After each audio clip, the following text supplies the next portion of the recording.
गुढीपाडव्यापासून सुरुवात होते मराठी नवीन वर्षाची आणि यंदाचा हा गुढीपाडवा नक्की कधी आलेला आहे, गुढी कधी उभारायची आहे, सगळी माहिती या एकाच व्हिडिओत.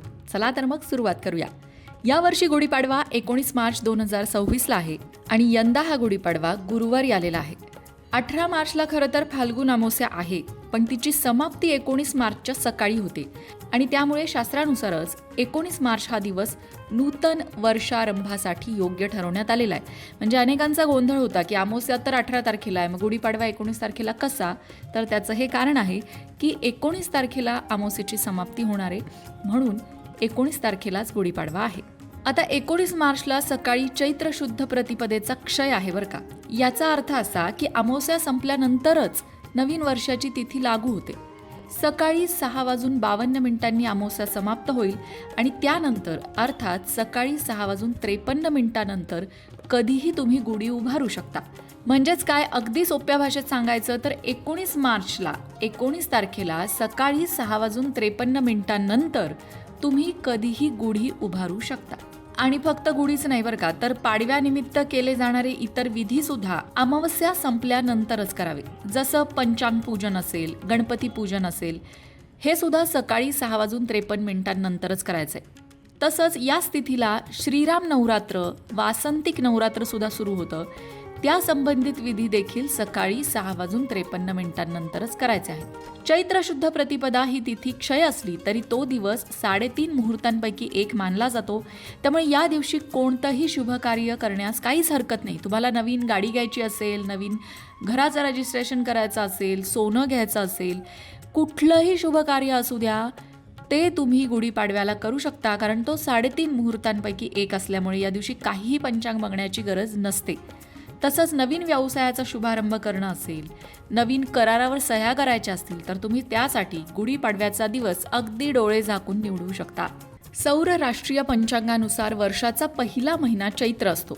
सूर्य जेव्हा मेष राशीमध्ये प्रवेश करतो त्यावेळी भारतीय सौर पंचांग सुरू होतं. चैत्र महिन्यापासून वसंत ऋतूची सुरुवात होते. गुढी उभारून नववर्षाचं स्वागत केलं जातं.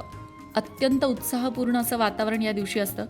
हिंदू नववर्ष प्रत्येक वर्षी नवे संवत्सर नाम घेऊन येत असतं. आता यंदा 19 मार्च 2026ला गुढीपाडवा असून यंदा श्री शालिवाहन शके 1948चा प्रारंभ होतोय. यंदा पराभव नावाचं संवत्सर सुरू होणार आहे. संवत्सर हा 1 वर्षाचा किंवा 12 महिन्यांचा कालावधी असतो. चांद्रवर्षानुसार हा काळ सुमारे 354 दिवसांचा असतो आणि याला चांद्रवर्ष असंही म्हटलं जातं.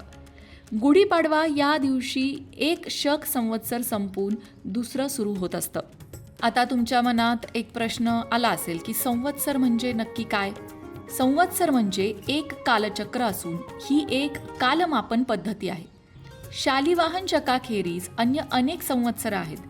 60 वर्षात सूर्याभोवती गुरूच्या 5 आणि शनीच्या 2 प्रदक्षिणा पूर्ण होतात आणि दोघांच्या आकाशातील स्थितीची पुनरावृत्ती होते. गुरुला सूर्याभोवती प्रदक्षिणा पूर्ण करण्यासाठी 12 वर्ष लागतात, म्हणजेच एक संवत्सर होय. 86 संवत्सरांमध्ये 85 वर्ष पूर्ण होतात. काही फरकांमुळे एका वर्षाचा लोप होतो. संवत्सर हा महाकालाचा एक भाग मानला जातो. भगवान श्रीहरी विष्णूंनी 7वा राम अवतार चैत्र शुद्ध नवमीला घेतला. याच दिवशी रामनवमी साजरी केली जाते. श्रीराम वनवासात असताना त्यांची भेट सुग्रीवाशी होते. वानरराज बलीच्या अत्याचाराचे सर्व कथन सुग्रीव श्रीरामांसमोर करतात. अखेर बलीचा वध करण्याचा निर्णय प्रभू श्रीराम घेतात. बलीचा वध करून श्रीरामांनी दक्षिणेतील प्रजेला अत्याचारापासून मुक्त केलं. प्रजाजनांनी विजयाची गुढी उभारून हा दिवस साजरा केला. त्या दिवसापासून गुढीपाडवा साजरा करण्याची प्रथा सुरू झाली अशी मान्यता आहे. संपूर्ण मराठी वर्षात 4 नवरात्र साजरी केली जातात. यातील पहिले नवरात्र चैत्र महिन्यात साजरे करण्यात येते. महाराष्ट्र, कर्नाटक, आंध्र प्रदेश इथे मोठ्या प्रमाणात चैत्र नवरात्र साजरं केलं जातं. नवरात्रीचे संपूर्ण 9 दिवस देवी व्रत, पूजन, भजन केलं जातं. पहिल्या दिवशी देवी शैलपुत्री, दुसऱ्या दिवशी ब्रह्मचारिणी, तिसऱ्या दिवशी चंद्रघंटा, चौथ्या दिवशी कुष्मांडा, 5व्या दिवशी स्कंदमाता, 6व्या दिवशी कात्यायनी, 7व्या दिवशी कालरात्री, 8व्या दिवशी महागौरी आणि 9व्या दिवशी सिद्धिदात्री अशा प्रकारे देवीची 9 स्वरूपात पूजा केली जाते. गुढीपाडवा चैत्र महिना हा हिंदू धर्म, संस्कृती आणि नववर्ष म्हणून साजरा केला जातो. तरी त्याचे आरोग्याच्या दृष्टीने सुद्धा फायदे आहेत बरं का. आंध्र प्रदेशात याच दिवशी विशेष प्रकारचा प्रसाद वाटला जातो. या प्रसादाच्या सेवनाने मानवी शरीर निरोगी होण्यास मदत होते.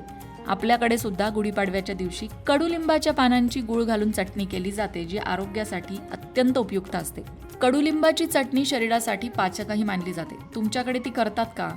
कमेंट करून नक्की सांगा. त्याचबरोबर गुढीपाडव्याला तुमच्याकडे आणखीन कोणत्या गोष्टी केल्या जातात हे सुद्धा सांगा. उन्हाची काहिली सहन करण्यासाठी शरीर सज्ज व्हावं म्हणून अनेक वर्ष असा विशेष आहार गुढीपाडव्याला घेतला जातो. मित्रांनो, जाता जाता एक महत्त्वाची छोटीशी आठवण, ती म्हणजे लोकमत भक्ती चॅनलवर आम्ही वेगवेगळ्या प्रकारचे पॉडकास्ट घेऊन येत आहोत. सध्या अनेक मान्यवरांना बोलवून त्यांच्या ज्ञानाचा फायदा आपल्या सगळ्यांनाच होईल या पद्धतीने या पॉडकास्टमध्ये विषय निवडले जात आहेत.